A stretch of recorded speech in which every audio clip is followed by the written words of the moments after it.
Hace 3 años, una tocaya mía venezolana me preguntó en Argentina qué podía hacer para no sentirse culpable por haber dejado a su país. Y le dije que yo no podía responderle a nadie en qué momento era correcto abandonar Venezuela. Cada quien tiene su límite. Hay personas que el límite les llega cuando ya no encuentran medicinas para su abuela. Hay otros que todavía aguantan más meses para soportar largas colas y no tener nada que comer. Hay otras personas que aguantan incluso hasta ver si la oposición va a dejar de ofrecer socialismo. Cada quien tiene su propio límite. Cada quien decide en qué momento se va de su país y tiene pues la difícil decisión de abandonar el país para poder salvar su vida. Yo misma vengo de gente que tuvo la honestidad intelectual de darse cuenta que no iban a poder hacer nada por salvar su país. Mi abuelo, el padre de mi madre, tuvo que salir de Hungría huyendo por el comunismo soviético en los años 60. Si él no hubiera tenido la honestidad intelectual de darse cuenta que no iba a poder salvar su país, se hubiera quedado a ser una víctima más. Lo mismo los padres de mi papá, que son todos cubanos, y que se dieron cuenta que no iba a haber manera de sacar a los Castro, y en 1960 migraron para Guatemala. Llega un momento donde uno tiene que tomar la decisión entre salvar su país o salvar su propia vida.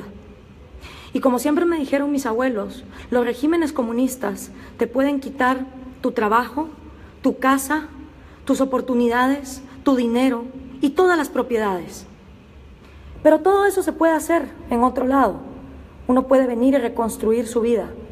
Porque lo único que los regímenes comunistas y socialistas no nos pueden quitar es nuestra riqueza mental.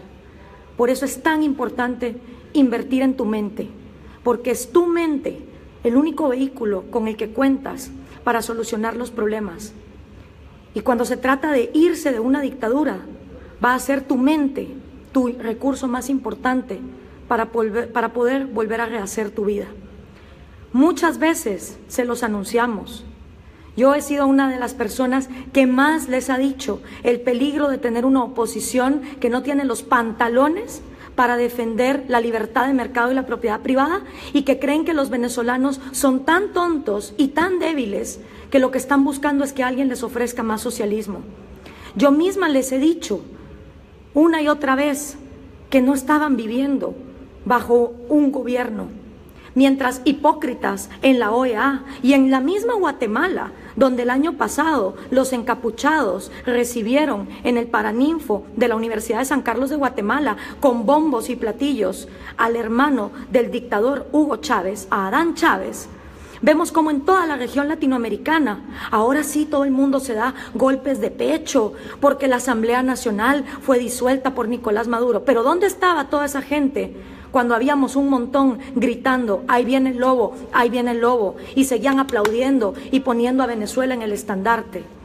Esto es lo que pasa con los socialismos. Ha pasado en la Unión Soviética, ha pasado en Corea del Norte, pasó en Cuba, pasó en Vietnam, porque no importa dónde se implemente, la receta siempre es la misma: aniquilar tu propiedad privada, aniquilar tu vida y aniquilar tu libertad.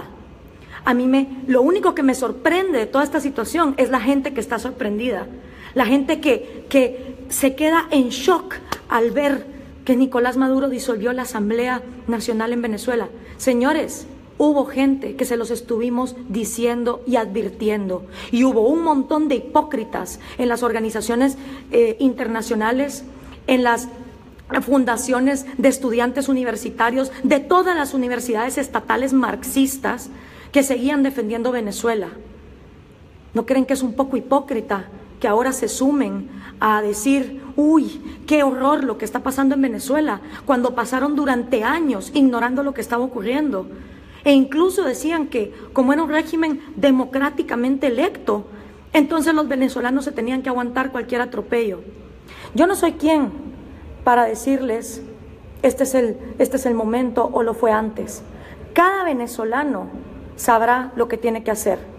Pero yo les puedo decir que yo no existiría si mi familia no hubiera tenido la humildad de darse cuenta que no iban a poder quedarse a salvar el país. Si mis abuelos no hubieran tomado la decisión en 1960 de abandonar Cuba e irse a Guatemala, yo no existiría. Y si mi abuelo se hubiera quedado neciamente peleando en Hungría en los años 60, hubiera sido aniquilado en un gulag por la Unión Soviética. Llega un momento donde ya no quedan garantías de nada. Y yo no veo en la élite venezolana, que es la principal responsable de este caos, la élite académica, la élite cultural, la élite intelectual y la élite económica, no veo que tengan los pantalones de denunciar al socialismo como lo que es, un régimen que abusa de las instituciones democráticas para luego aniquilar la república, la división de poderes y sobre todo violentar los derechos individuales, porque el individuo es la minoría más pequeña que hay y no puede existir ningún colectivo que se diga defensor de las minorías cuando están dispuestos a violarle la vida, la propiedad privada y la libertad a la minoría más pequeña que hay, que es cada uno de ustedes. Así que les hablo con la experiencia de lo que les puedo hablar. En mi caso, yo no estaría viva si mi familia no hubiera tomado la decisión de darse cuenta que habían perdido su país. Y por eso lucho, porque en Guatemala no entre el socialismo del siglo XXI. Y cuando llegan los estudiantes sancarlistas a poner a Adán Chávez como el gran ídolo, como lo hicieron el año pasado, yo voy a estar ahí para luchar. Y cada vez que en mi país los sindicatos y las ONGs financiadas por europeos quieran expropiar, yo voy a estar ahí para luchar, porque es lo que le debo a mi familia. Y eso sí, el día que Guatemala caiga en el socialismo del siglo XXI, por supuesto que voy a defender mi vida y me voy a marchar, pero cuando me vaya voy a quedarme con la satisfacción de por lo menos saber que mientras mi país se estaba derrumbando, yo tuve por lo menos el valor de hacer algo y de luchar, y me voy a quedar con la satisfacción de saber que al menos hice todo lo que pude porque no ocurriera. Le pregunto yo a todos esos hipócritas que se quedaron de brazos cruzados mientras las violaciones en Venezuela eran constantes, si acaso ellos pueden decir lo mismo. Y a todas las élites venezolanas cobardes que lo único que hacen es hablar de más socialismo porque no tienen los pantalones de defender la propiedad privada y el libre mercado. Así que, queridos venezolanos, cada quien tendrá su límite.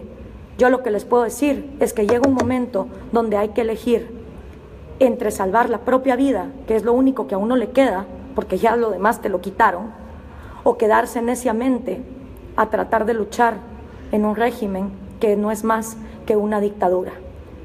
Ha habido mucha gente que se los hemos venido diciendo desde hace bastante tiempo.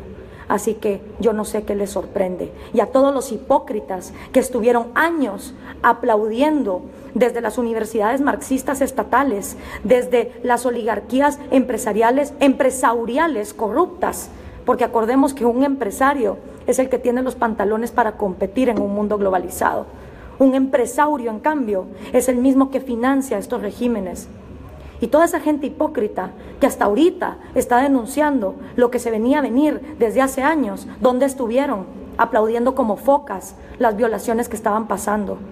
Por eso es tan importante la batalla de las ideas, porque son las ideas las que moldean nuestra sociedad. Y cuando nuestra sociedad se queda sin personas que defiendan las ideas de la libertad, de la vida y de la propiedad privada, entonces todo lo demás sucumbe. Echarle la culpa a los pobres, no, eso es de mediocres. Los pobres no hacen más que los mismos ricos, porque los pobres, a cambio de una gallina, a cambio de una bolsa de comida, venden su voto. Mientras los corruptos empresarios, a cambio de un subsidio, de un proteccionismo y de un arancel, le venden también su voto a esos gobiernos. El principio es el mismo. Unos lo hacen por una gallina, una bolsa de comida, otros lo hacen por un proteccionismo o un subsidio. Y si intercambiáramos los lugares, seguirían haciendo exactamente lo mismo. Un país se derrumba cuando sus élites son las que no tienen los pantalones de defender la libertad de mercado, la propiedad privada y los derechos individuales. Y en el caso de Venezuela es vergonzoso ver que no hay una sola élite que haya tenido el valor de separarse de defender el socialismo. Aquí están las consecuencias, se los hemos venido diciendo. Tómenlo en cuenta. y a todos los venezolanos, les comparto nada más mi experiencia para que tomen ustedes una decisión. Y eso sí, si se van a otro país, hagan el favor de no ir a apoyar a los mismos corruptos y al mismo socialismo que hundió su país. Si se van a ir a otro país, venezolanos, váyanse a defender la propiedad privada, a trabajar duro, a ganarse un lugar en las sociedades. Y en cambio, todos esos latinoamericanos que quieren joder nuestros países, donde todavía el socialismo no está gobernando, hagan el favor, agarren un avión y váyanse a vivir a Venezuela. Porque tal vez si cada quien viviera en el régimen que tanto defiende, entonces estaríamos en congruencia. Lo que necesitamos son personas intelectualmente honestas y que sepan que si eventualmente Venezuela tiene una luz al final del túnel, va a ser porque su gente productiva no aguantó más y no siguió sobornando y corrompiendo a esta dictadura. Estoy con ustedes, les deseo lo mejor. Yo en su lugar realmente tendría la humildad de decir, he perdido mi país, pero puedo salvar mi vida.